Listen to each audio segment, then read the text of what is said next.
सोलापूर महापालिकेच्या निवडणुकीत भाजपसह प्रमुख राजकीय पक्षांनी गुंड, मटकावाले, तडीपार यांना उमेदवारी देऊ नये. यातून पक्षाची प्रतिमा मलिन होईल, असे पत्र जस्टिस फॉर सोलापूरचे प्रमुख जे.आर. शेख यांनी पाठवले आहे.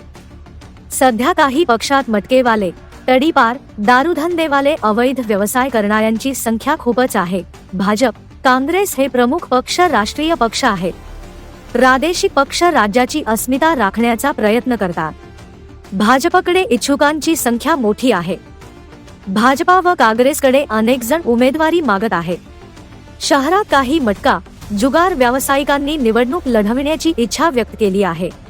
हे लोक राजकारणाच्या आडून आपला प्रभाव वाढविण्याचा प्रयत्न करतात आणि जनतेला त्रास करतात. या व्यक्तींना उमेदवारी दिल्यास पक्षाच्या प्रतिमेला तडा जाणार आहे. निवडून येणारा उमेदवार यापेक्षा लोकांची कामे करणारा माणूस याला प्राधान्य द्या. जर उमेदवारी दिली तर ते काढून घ्यावी अशी जनतेची मागणी आहे. शहरातील कायदा आणि सुव्यवस्था बिघडणार आहे.